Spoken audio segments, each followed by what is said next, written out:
Okay, let's begin. I am Lanice Antoine Shelley, and I'll be your host through constructive, healing-based conversations designed to illuminate the adoptee, parents, and the adoption curious. We center the topics around community, mentorship, leadership, and healing, so you get a multi-dimensional view that is ultimately empowering. These are the voices who could not speak when they were young.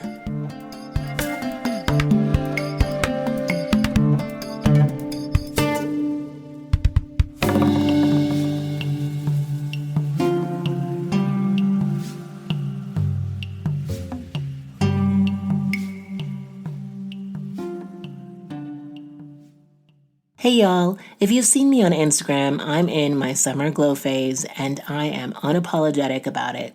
My hair is luscious. Fun fact, I didn't start properly treating and doing my own hair until I was a grown adult because like many Black adoptees, no one showed me how to do my own hair. And because I love you all so much, I'm going to share with you my hair secret. I'm always on the lookout for things you'd love and things that will enhance your well-being inside and out. We Unique Cosmetics sent me their Moisture Lock pomade and scalp and hair therapy oil from their Metamorphosis line, and it's so decadent, light, and nourishing, fam. This has become a hair routine staple. It has a soft lemongrass scent that people comment on when I walk by or when they're doing my hair because now I have boho locks. They also sent me a 15% discount link for you to try their products and hair tutorial service. And Unique Cosmetics is Black owned and operated by a mother and daughter duo dedicated to helping the adoptee community. Check out the link in the show notes. And this is for all ages, fam. So tell your friends. So come on, embark on a hair-loving journey with We Unique World. From interactive workshops to premium products, they're all about empowering you to embrace your unique hair journey. Because remember, all hair is good hair, especially when it's healthy. Hey, hello, fam. How are you? I hope this week was good to you. I've started a new obsession that I am so excited about. I'm making chocolate bars. Not just any kind of chocolate bars, but spice-rich ones that you can grate into hot chocolate or dip fruit in after you melt it. I was craving some vegan chocolate and didn't find any that I liked, so I decided to make them. Make my own chocolate bars. These bars are going to be this year's holiday gifts. So look out, everyone who knows me. I just need to perfect the recipe first. Okay. Now let's get to it. Now, friends, all of the people you'll hear on my podcast are in process. There will be things that you won't agree with or that will unsettle you. Trust me, this work is humbling and constantly asking me to apply courage.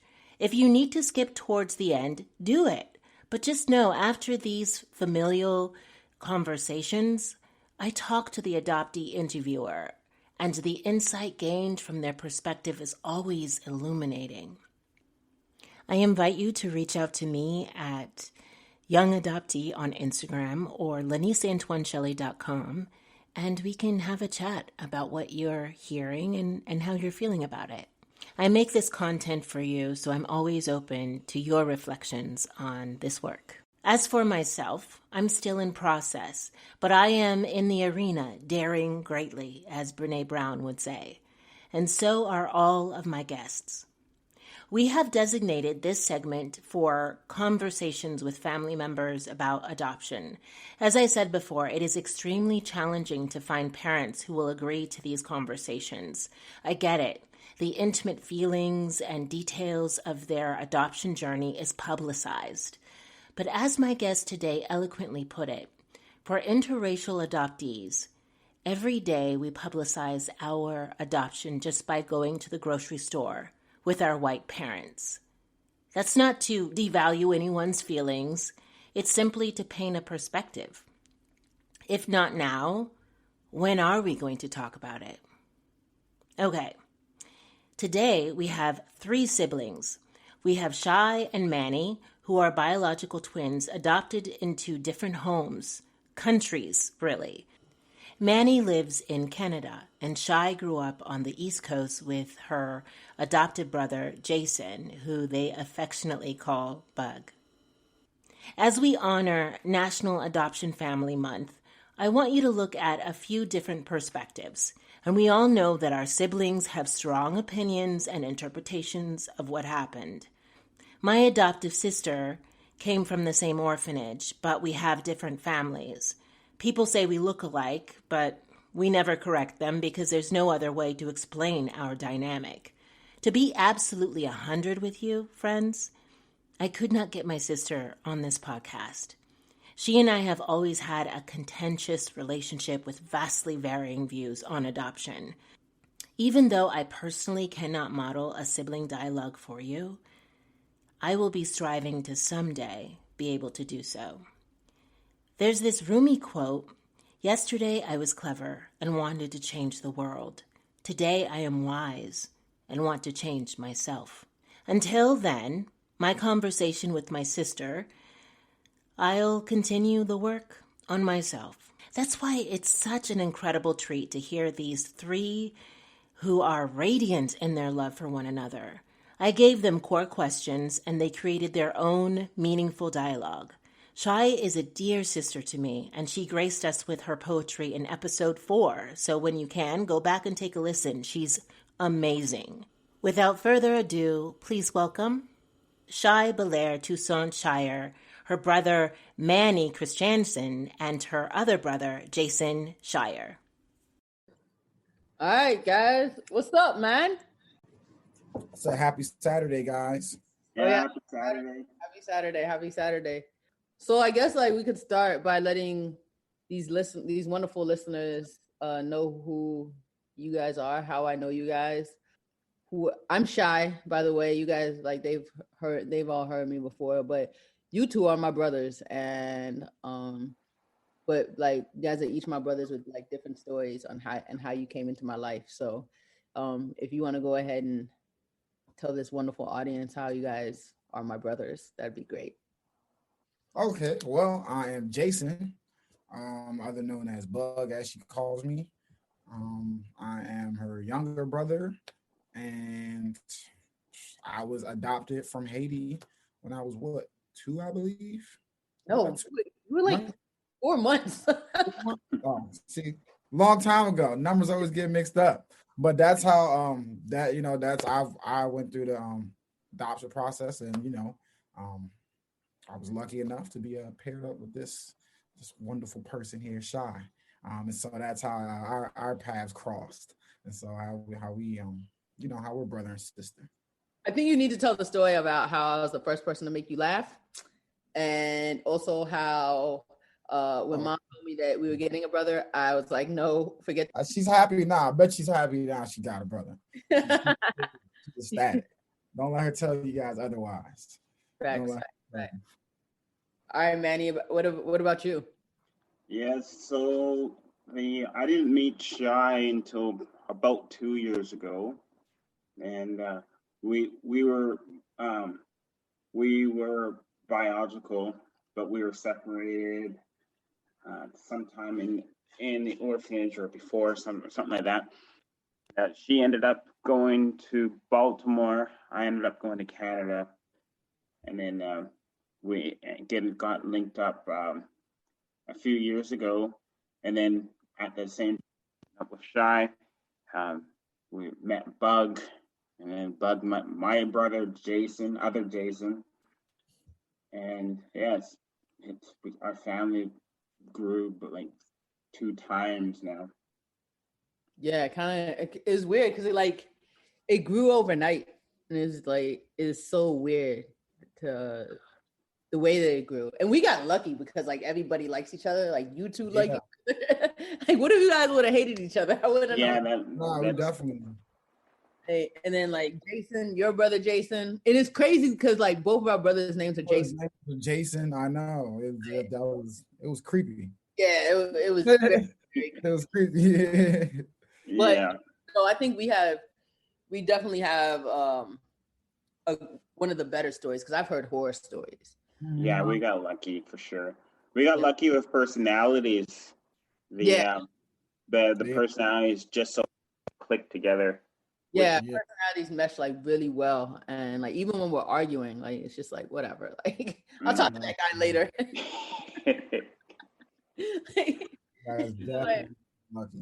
And I no, I was telling Lanice actually, I was like, it's so crazy because Bug and Manny have their own relationship too. Like even though they never talk really, like they see each other, like they have their own relationship and their own understanding. And they're always telling me, like I'm always harassing them, like you guys need to talk more. And they're like, oh no, Schai, we have an understanding. Yeah, man, we just have an understanding, you know. If we talked more, it wouldn't be.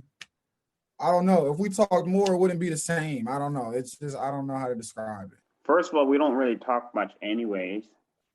And then second, we live across the country. And then third, when we do catch up then, but it's, yeah, like we're able to keep it a lot more crisp.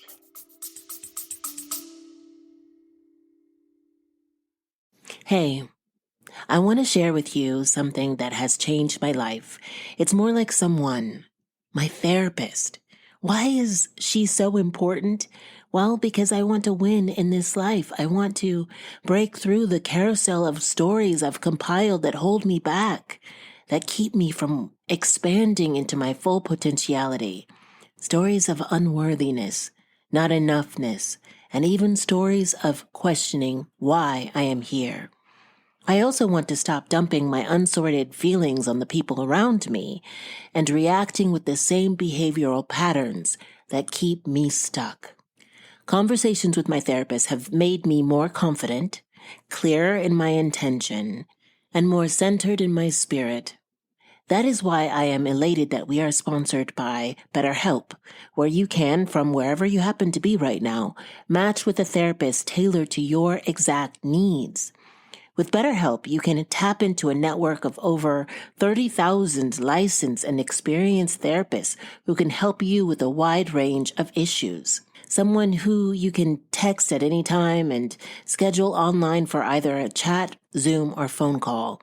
And if it turns out that your therapist isn't the right fit, you can switch to a new therapist at no additional cost. Visit the link in the show notes, betterhelp.com, when they were young, to get 10% off the first month. You need to click the link in the show notes in order to get the 10% discount. I want to see you win, beloved. Let's do it together. Visit the link, betterhelp.com, when they were young.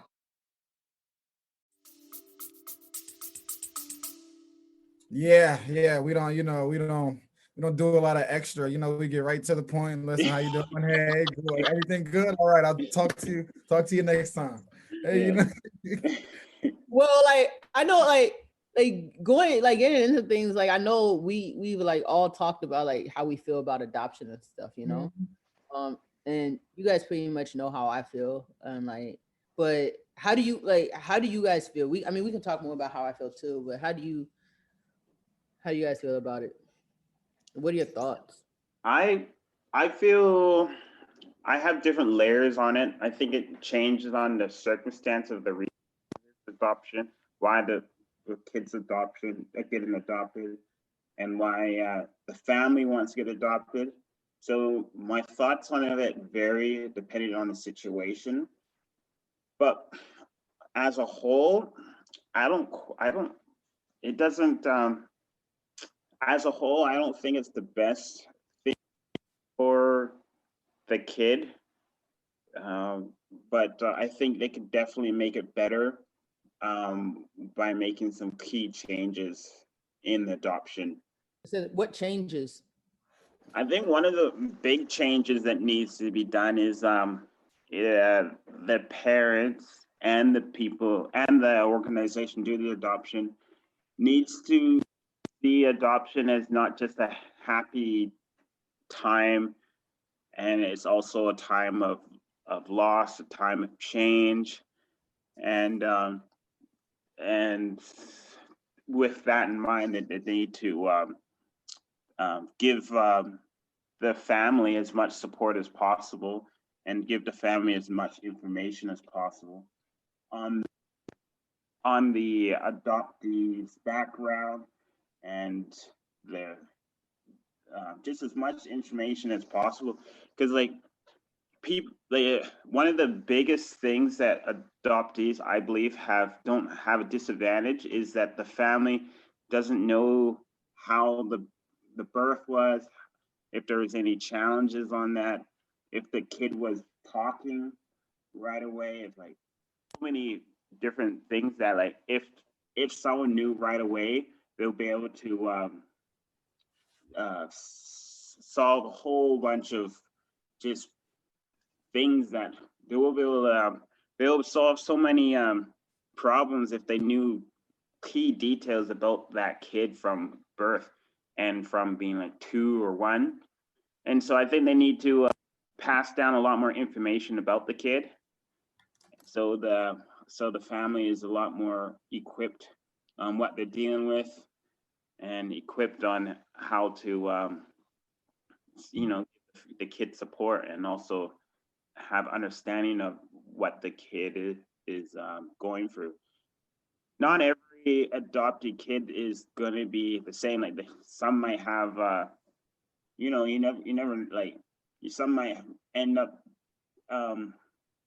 being having like being autistic. Some might, the list goes on and on and on and on, and have the ability to, or the resource to know their background from young. You're going to have a few steps behind on figuring out how you can help the kid.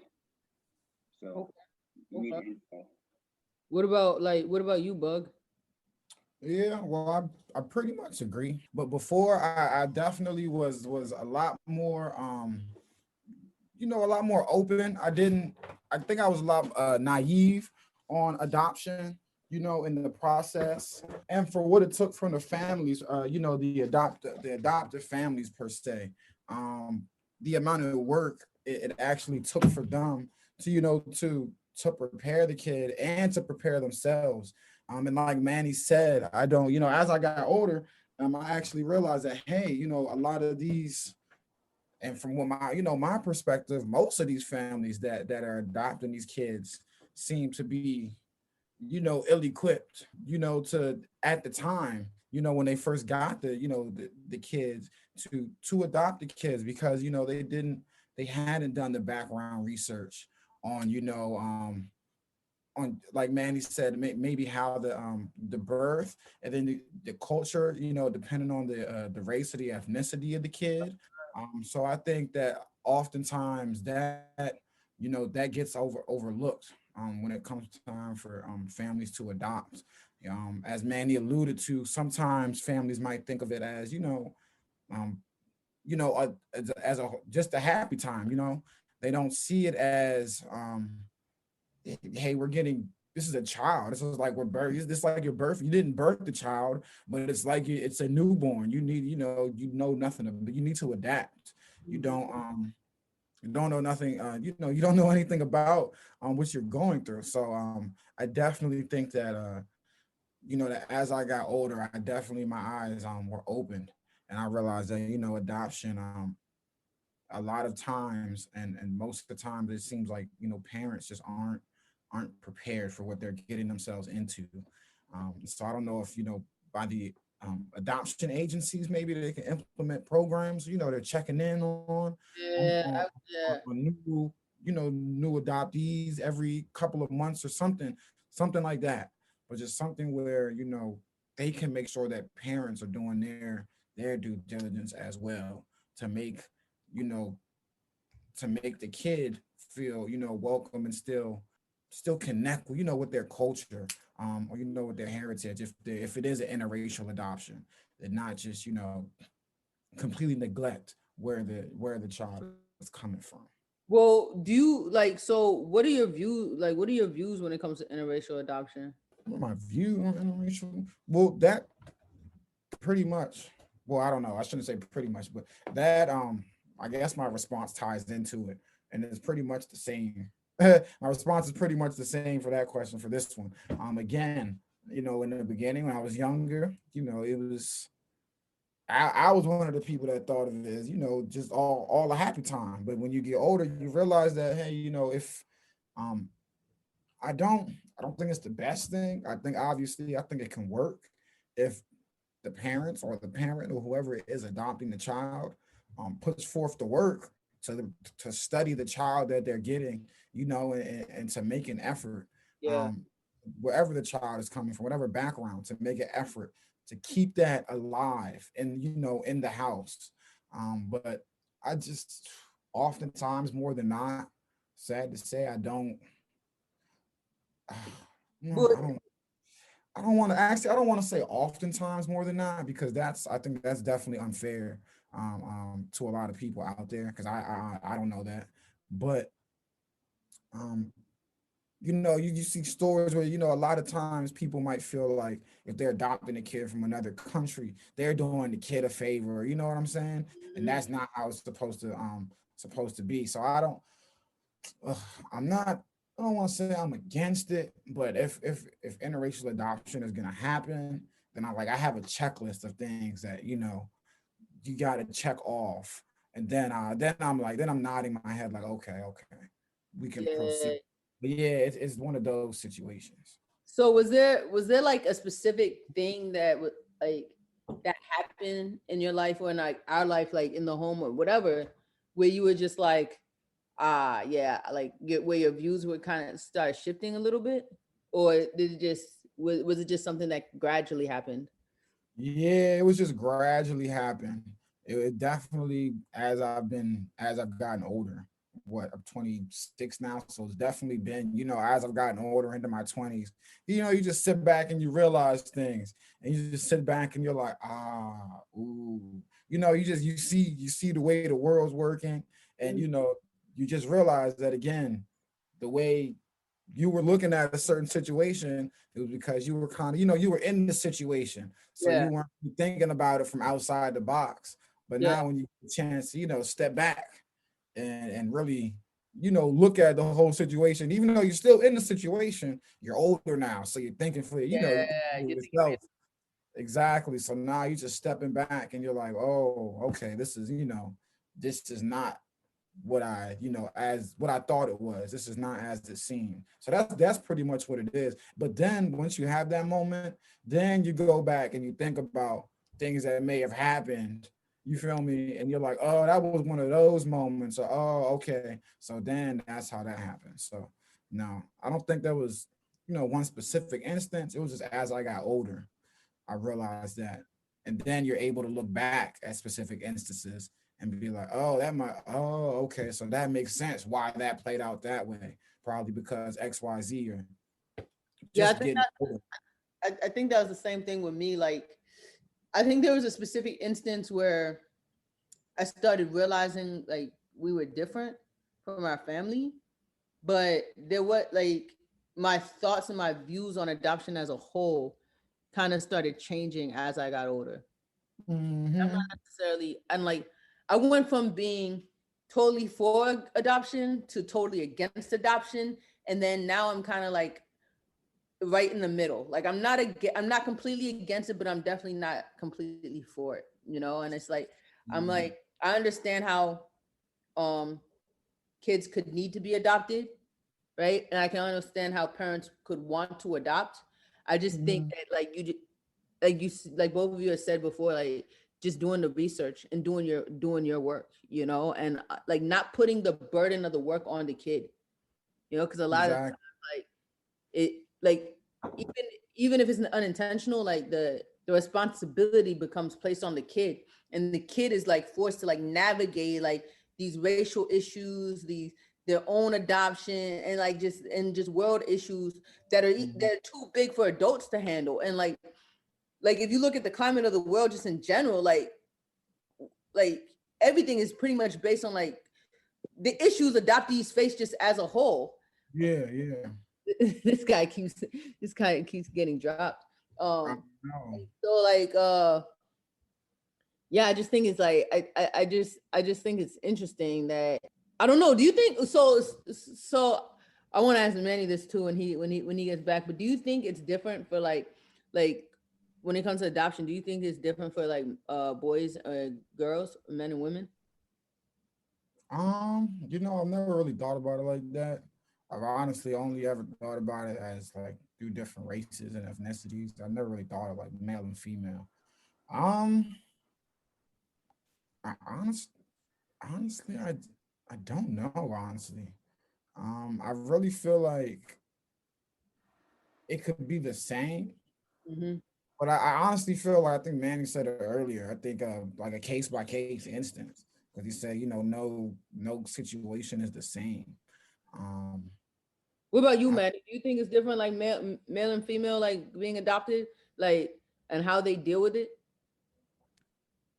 Yeah, I agree with Bug that I think it's different just because it's case by case, because like it depends on the family dynamics yeah, getting adopted in. So example, like there might be like an older girl or two older girls, older boy, and then depends on the who's oldest, who's youngest.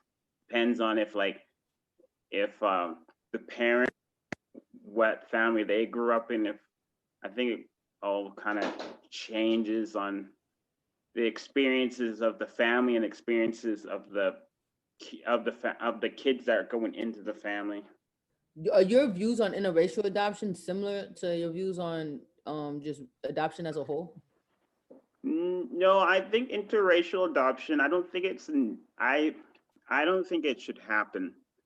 I think adoption, like, should happen if if it's if they did their research right, and if it's things are that are mesh right.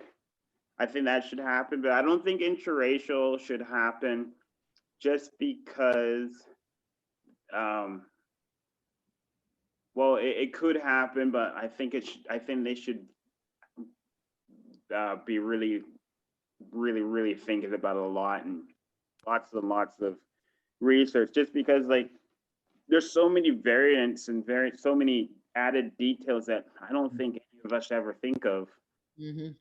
And it's already an added there's already an added stress just in fact getting adopted, and then you're adding on another which could be avoided. Yeah, But yeah, I think that's a good point with that. Um, you're adding another layer that the adopted child's gonna have to navigate through. That yeah, doesn't even need to be added, really. I get that. So, yeah. well, this question, like we kind of all knew this. Like, did you always know that you were adopted? yeah, yeah. I always knew. It was kind of obvious, right? Like, Yeah, yeah. Mhm. And hi. that's one of the things I think is hard about interracial adoptions. Everyone knows you're adopted. Like Mhm. you don't even have to tell anyone. Someone Yeah. knows a very intimate part of your life, and you're just walking down the street, and the whole world knows that you're adopted. Everybody's looking at you. Everybody. Like you said, and you don't have. It's not up to you if you want to let anybody know. It's out there. There's nothing you can do to hide it. So yeah, I Yeah, definitely think that is. I can agree with you that if interracial adoption probably shouldn't happen, and if it does, then it should be someone that's studied up and done their homework 100 times over. But even yeah, then, yeah. it's just no amount of homework can prepare you for some of the conversations that you have to have with Hmm. with a child. So I don't know how how you can prepare for some stuff like that. So yeah, I definitely it's I often wonder, how obviously we knew we were adopted because there was no hiding it. I often wonder though how it would be, if for someone who didn't know they were adopted, when they found out they were adopted. I often wonder how that would be. Yeah. How that shock would be, I guess you want to call it. Well, what was like? We always knew that like we were adopted and stuff. So, but what was it like? Like, I guess Manny, you can answer this, and then I can answer this too. But like, what was it like to meeting your bio fam. And then Bug, like, what was it like watching me meet Manny? Like, how did that make you guys feel? Bug, what about you? Let's let Manny. Oh, how Man's frozen. But how was it like watching you guys? It was interesting because obviously I'm definitely like, man, they're gonna get along. They're gonna get along. But it was Yeah. definitely suspenseful because you're sitting there and you're like, what you're assuming that they're gonna get along, but it's just I don't know, it was nerve-wracking because obviously we're in Canada. Like I said, the suspense, but then obviously the happiness and the joy, because then you're seeing, their family, you're seeing Manny, and you're like, it feels surreal, obviously, because you're like, dang, this feels like we're in a movie, this feels like something you can only write in a movie. So it definitely was definitely surreal watching it. But it was, for the most part, it was fun. It was a pleasurable sideline experience watching. Definitely looked nerve-wracking and very, very stressful. So it was one of those things where it was like, definitely glad it's dumb and not me. I have no problem watching from the side. That is cool. But no, it was definitely really fun to watch. It was definitely really fun. Once I could tell that, once you guys initially met and it was like, okay, they're talking, seems like they're getting along, seems like they're hitting it off. I think I could probably speak for everybody there. Everybody was probably like, whew, and just leave the chairs like, all right, everything's all good. But no, it was definitely nerve-wracking watching it at first. But in the end, it was definitely a very fun experience. Was it like a protective feeling that you had? Like, Yeah, because it's like I don't know this guy. Then at the same time, I'm worried because I'm like, oh, I know she's stressed. yeah. Then at the same time, I was also flipping to his side. Like, I wonder what he's thinking. Like, Yeah. so I'm also flipping to his side. Like, I wonder if he's freaking out as much as she's freaking out right now. So it was I don't know. It was, and then at the same time with that going on, I'm also looking at his family as well and trying to process that as well. So it was definitely it was again a really action-packed and fun experience. Yeah, it was like filled with action and just like, Things initially when you guys first met, it felt like things were just moving fast, moving. It was just so many things moving, but again, it was I feel like definitely things were moving so slow. I feel oh. like I felt like it was like slow motion the entire time. Like I couldn't even, yeah, it just felt like slow motion the entire time. It was just like, but like at the same time, like once we clicked, it was just like, oh, all right, whatever, Mhm. But Manny, like, what about you? How was it for you? I felt like a gap was filled in like questions and wondering, and I don't know, it felt really natural. It felt so natural that I don't really have too much crazy feelings about it. It kind of just felt like we kind of like I landed running and just kind of caught up quickly in what was going on, kind of like we haven't seen each other in a few years. Mhm. And then just like, so I kind of it felt really natural to me. And so yeah, it was really natural. It was exciting. And then, yeah, and it felt a little sad a little bit too, because like, you're kind of being like, oh, why did we not like get adopted together type thing. Mhm. So it was kind of a mixture of feelings, but at the same time, it felt really natural. So I wasn't really too I felt pretty relaxed about the whole thing. Yeah, like there were like I definitely had a bunch of different emotions. I mean, I definitely thought like there's a piece of me that was kind of upset. Why were we separated? Actually, there wasn't just a piece of me. Like I was really upset. Like why weren't we adopted together? Yeah. But then there's a huge piece of me that where I was like, this is just awesome. And also knowing that like, had we been adopted together, like I probably wouldn't have Bug. You know what I mean? Like I probably like we wouldn't have grown up together, you know, and I wouldn't trade that for the world, you know? And so it's like, so it's bittersweet. Like I lost some, but I also gained some. So I don't know. It's like, how do you pick? Mhm. Yeah. You know what I mean? Like it's like I felt like I was I remember when I posted about it on Facebook, somebody like, and I was like, yeah, I'm about to meet my brother, or like I'm about to meet my my twin or whatever. And then somebody was like, yeah, but Bug is your real brother. And I was just like, what? Like how can you say that? You know, like Can't. like how are you gonna sit here and tell me who's real and who's not? Like they're both real. Mhm. You know, like I can't, like you can never ask me to pick a side, to choose between one of them. Like if there was a gun to my head and I was like, and you gotta pick one of the, you have to take all three of us out. Like I'm not gonna be able to pick. No. There's no way, you know. And so it's like,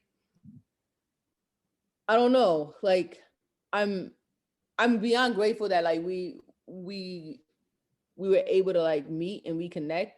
And it sucks that we missed like 29 years of knowing each other, but like I wouldn't, at the same time, like as hard as it is for me to say, like I still wouldn't trade it. You know what I mean? Like that was like really hard for me to say, but like it's like no, I wouldn't trade it. Man, like we got like a Hallmark Lifetime movie now. Like No, definitely. Then that's what I was thinking. Like, why? Like, literally, that's what I was thinking when we were standing outside the little cabin when y'all was first meeting. I was like, dang, this is, and that's what I explained it to people. That's what I was explaining it as when people asked me what was happening. I was like, dude, it was like a movie script or something like that. You know what I'm saying? Like something that you couldn't. I mean, obviously you can make it up, but it you know, if you made it up, somebody would be looking at you like you really went through all that to make that. You know, it was something that was just, you know, it's something, again, a Hallmark movie, something that's y'all, I have the best on TBS. I use this as an icebreaker all the time, and people Icebreaker. always works. Like, yeah, my twin brother found me on Ancestry DNA. Like that's always my icebreaker. That is a heck of an ice. I mean, I get it. Listen, it's a conversation starter. I would have many questions.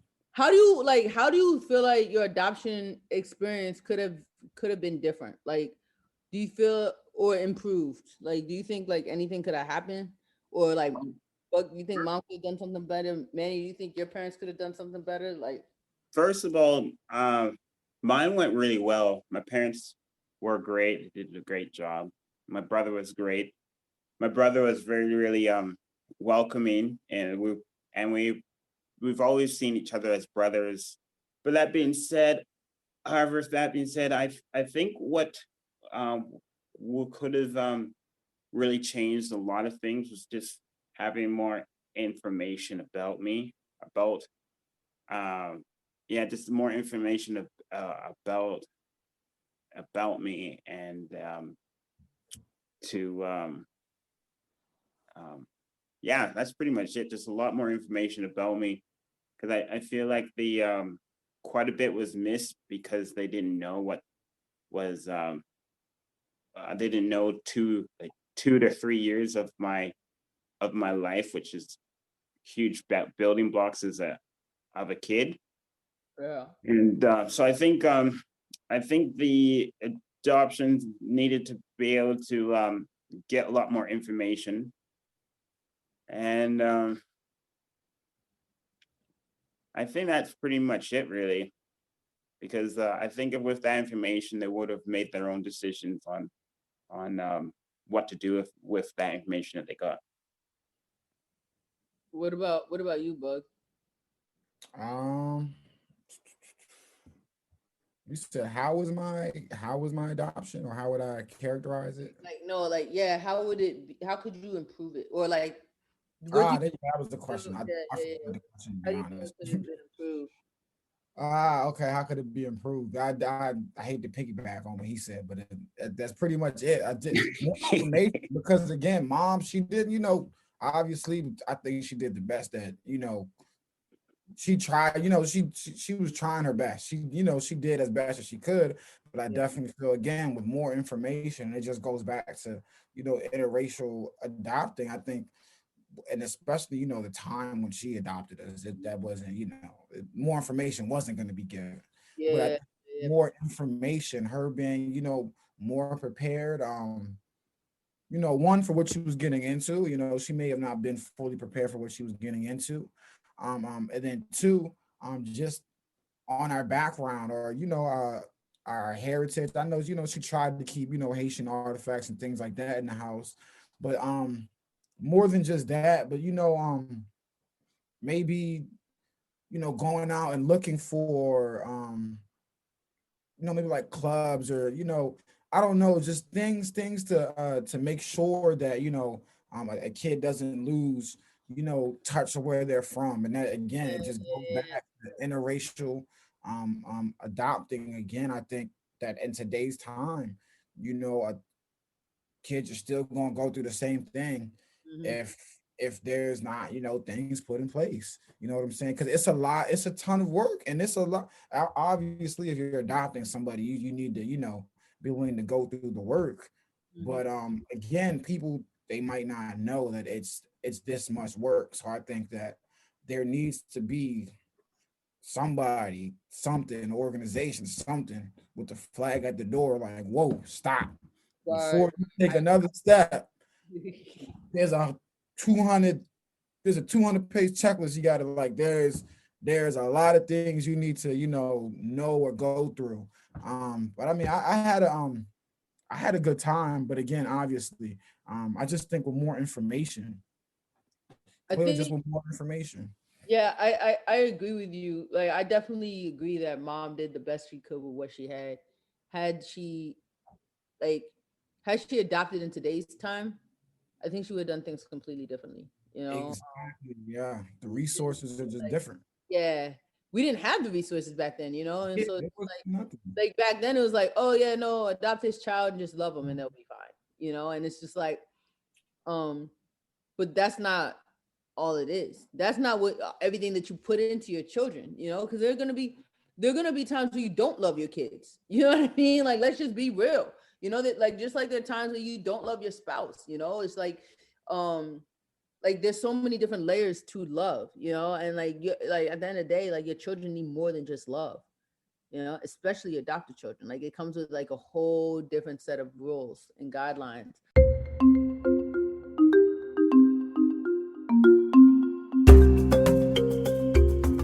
Here are my reflections. 1. As adoptees, a lot of times our narrative goes public whether we like it or not. In the past, I felt a deep sense of violation when I had to disclose that I'm adopted to someone I did not know or trust because I'm at the doctor's or in a store with my parents or at a family gathering and people ask me, "Who brought you?" And I have to explain, "The host is my uncle." That actually happened to me. This is definitely the year of empathy, walking in another's shoes. As we go into the holidays, be gentle with yourself and don't be afraid to set boundaries, meaning you don't have to tell anyone anything if you're not ready. 2. Many adoptees, if they find their biological family, end up bonding with their siblings more than anyone else. Perhaps it's because they inherently have that equalizer of having come from the same parents. Or perhaps they are close enough in age to understand one another.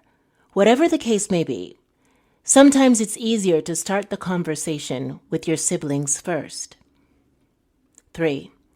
Everyone does the best they can with the resources they have and their conditioning. Brené Brown, in her book Daring Greatly, presented the question, what would you do if you believed that everyone is doing the best they can? This was huge. We all apply our resources and conditioning differently.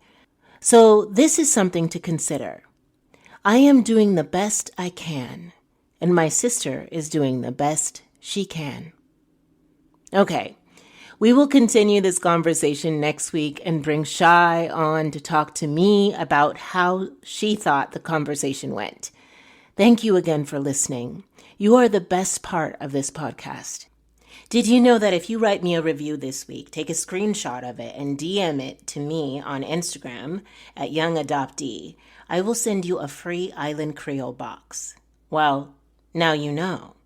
If you're about your self-care or know someone who is about their self-care, go ahead and leave a review and send it to me. These boxes are filled with affirmations, candies, Caribbean treats, and other personalized delights. Just get the review in and I will send it to you ASAP. All the reviews puts this podcast on the top of the search list, so I greatly appreciate it. This was a beautiful conversation, my fam. Let's do it again next week. Another beautiful episode. Thank you so much for listening, and thank you to my guest today. If you liked this episode, the best way to support me and this work is to write an iTunes review, a 5-star review. This helps us reach the top of searches and helps more people to find us. And if you personally want to connect, please reach out on Instagram or Facebook. And I have some great resource material on my website at laniceantoineshelley.com. So go on over there too. Until next we meet, go gently and have courage, my love.